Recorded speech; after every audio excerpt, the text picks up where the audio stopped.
بسم الله magacaygu waa maxamed aadan cali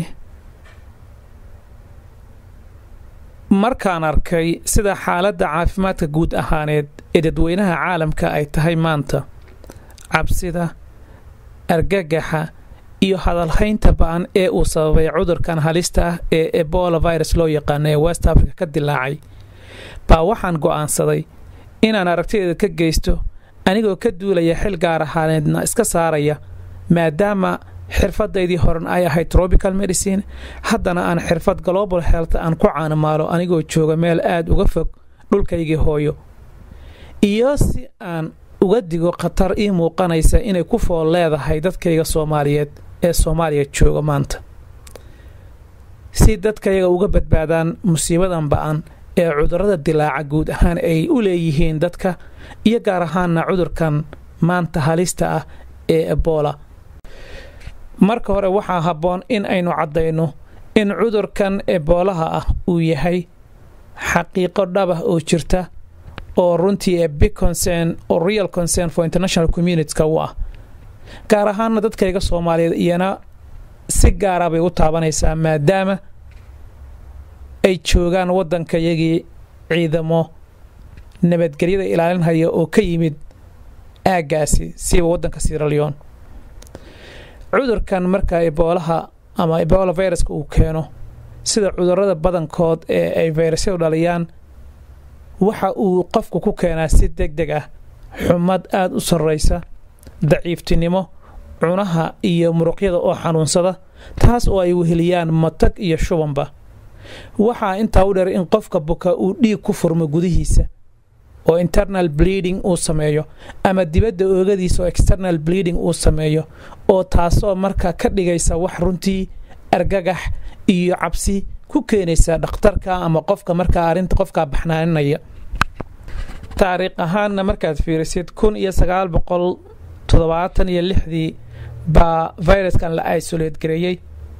kadibna waxaa loogu magac daray marka deegaanka webiga riverka meesha ku yaalay Ebola la dhihi jiray ayaa loogu magac daray oo Ebola virus sidaas buu magac ku qaatay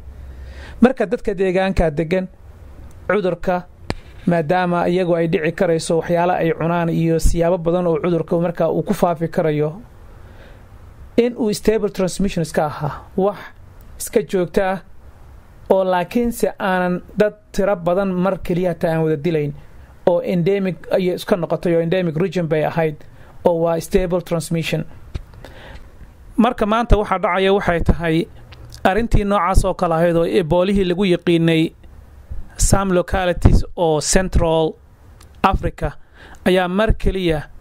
March 2014 waxaa la arkay waddanka Guinea Conakry isagii oo maxaa la dhihi jiray dad ku laynaya taana waxay ku dhacday xaafad oo South Eastern regionka oo Guinea oo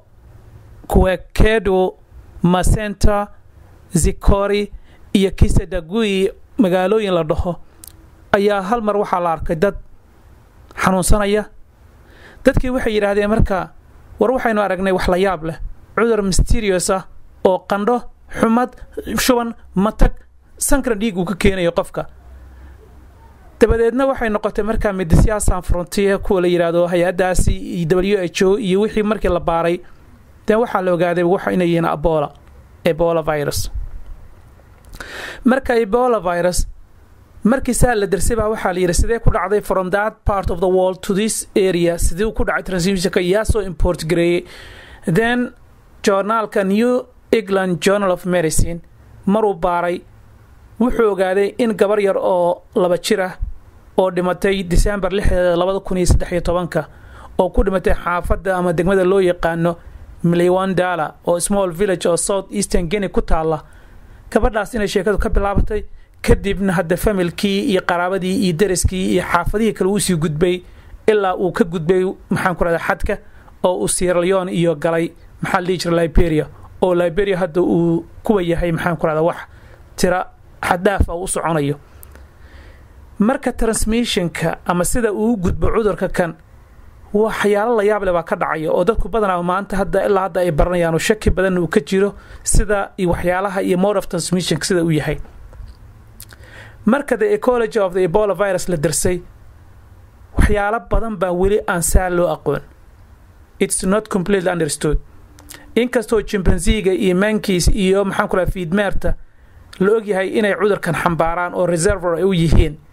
laakiinse waxaa la darsay in dhiigga iyo dheecaanada iyo dhareerada iyo waxyaalo la midka qofka xanuunsan in laga qaado, dabadeedna ay dhici karayso 2 maalmood gudahood ilaa iyo 21 uga badnaan 3 week inuu qofku cudurka sidaa ugu soo degdegayo.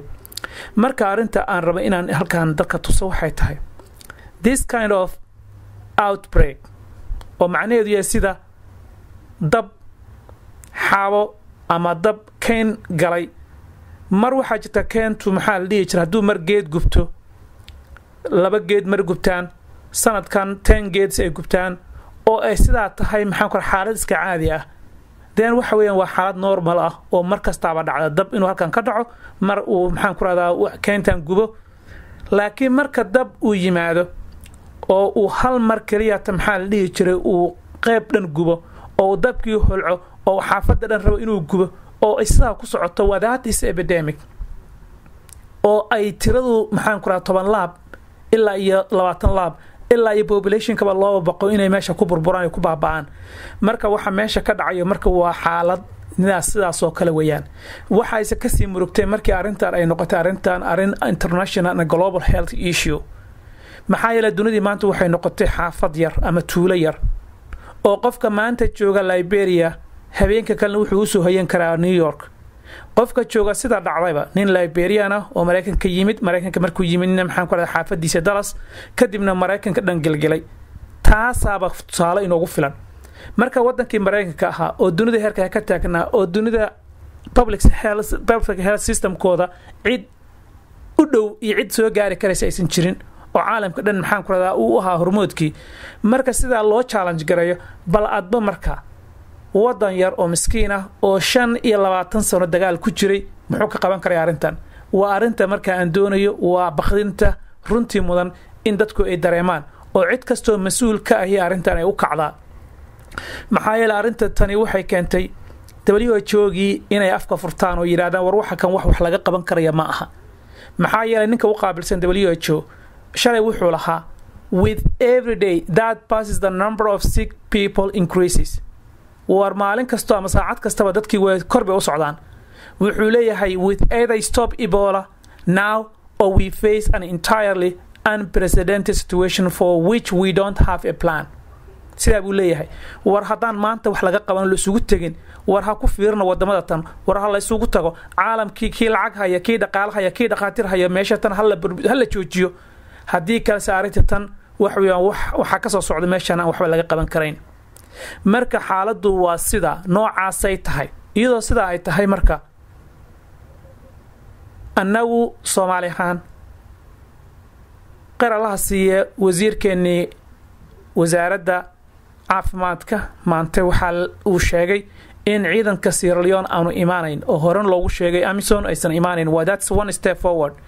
laakiin waxyaalo badan oo waxa jira travel arrangements ka ah oo dadka ka imaanaya West Africa iyo qof kasta oo hadduu yahay NGO mid u soo shaqeeyay iyo si kayaabo badan cudurka uu ku soo geli kara wadankayaga jirta. not only Ebola ma ahan kaliya cudurro badan oo sida ku imaan kara jira. marka waa in loo istaago arinta wax laga qabto. maxaa yeelay Ebola waa xanuun aad iyo aad u xun wadankayagana aan diyaar u sano ahayn diyaar uma nihin xanuun kastaaba balse Ebola iska badaayay. marka ma awoodi karayno accidental imported Ebola case mid si qaldan nagu soo gala ama ha ku soo galo maxaa la dhihi jiray boorso qof jiiday ha ku soo galo oo dhacaankeedii iyo qashinkeedii wadata ama qof asagiiba xanuunsan oo exposure-kii soo qaaday sidoo doona ku soo gala. maxaa yeelay Soomaaliya public health system-keeda wuxuu probay 1990kii wixii ka dambeeyay waxa weeyaan wax noo dhisma way yaraayeen. hadday dhismaan individual cases bay ahaayeen qof national level oo population level u fikira waa uu yar yahay. maamulada jirana ilaa hadda weli maxaan ku radaa waxuma ay qabsoomin sababtoo ah waxa lagu tiirsan yahay waxay tahay waa international funders WHO iyo cid kale. marka waxaad ogaataan WHO waxay leeyihiin wardadii waan lagu difiid gareeyay oo Ebola ayaa naga guuleysanaya in West Africa marka ma kula tahay marka iyagoo xaqaba maxaan ku radaa ku taageeraysan in ay meel kale awood u heli karayaan may marka arinta tan waxa weeyaan waa arin runtii serious ah oo loo baahan yahay dadka yaga meel kasta ay joogaan in ay ka foojignaadaan wasiirka wasaaradda caafimaadkana runtii aad baan ugu mahadinayaa qof sida ugu istaagay iyo wasiirooyinka kale maanta fursad fiican baa wadankii u haystaa waxa weeye dad wada waxa uu istaagay ka soo qaad Saleebaan ciise ee waqooyiga jooga ee maxaan ku raahdaa asagana wasiirka caafimaadka ah xag la toosiye iyo wasiirka maxaan ku raahdaa Saadiq Eeno oo asna Puntland jooga iyo maxaan ku raahdaa wasiirro kale oo runtii ayana imaan doona oo waxa soo dhan maxaan ku raahdaa federal system koos imaanayo dhammaantiin dad yahow xil gaar ah idin saaran maxaa yeelay dadka iyagu hadday ahaan lahayn kuwa caafimaadka jooga ee cusbitaalada jooga healthcare workforce-ga training runtii Mareykankiiba ay yiraahdaan annaga we are not trained adequately to handle this thing ayaa in haysta equipment ma jiraan sariiro protocol la isticmaalo leadership oo national coordination sameeya ilaahay nuguma keenay musiibada oo kale noocaas oo kale timaado maxaa yeelay arinta tan waxay u baahan tahay arin waa individual level community level societal level oo u baahan in la wada shaqeeyo not only this jadeeca ka soo qaad cudur kasta ka soo qaad swine flu ka soo qaad outbreak saas u dhacaya wadankeena waxa loo baahan yahay inay u diyaar garoobaan oo ayaga isku tiirsanaadaan maxaa yeelay maadaama aanu jirin surveillance system iyo monitoring capacity oo hadda oo ogaan karta inay identify garayso source-ga infection-ka oo ka imaanayo as soon as possible kadibna detect garaysa virus-ka as early as possible si loo badbaadiyo nolol dabadeedna quickly u respond garaysa maadaama inaga aynan haysan oo inagii aynu lugaha isgoynay oo hadda aynu ka soo kacayno burburkii 25 sano isku haynay waxa wanaagsan in aynan u ogolaan si kama ay kadisa in uu cudur aynan qaadi karin inuu nagu soo galo Ebola haday noqoto iyo cudurro kale oo Kenya iyo meelo kale naga soo gali karaba waxaan jeclahay runtii in honorable Ali Maxamed Ali Xareed iyo Dr. Saadiq Eeno iyo honorable maxaan ku raasay Saleebaan Ciise Axmed xagla toosiye iyo dhammaan dadka kale u istaagay wasaaradooyinka caafimaadka ee wadankeeni in ay u guntadaan oo aysan ka seexan maxaa yeelay iyagaynu ku seexanay dadka iyagaas waa in loo soo jeedaa har iyo habeenba wassalaamu calaykum waraxmatullaahi wabarakaatuh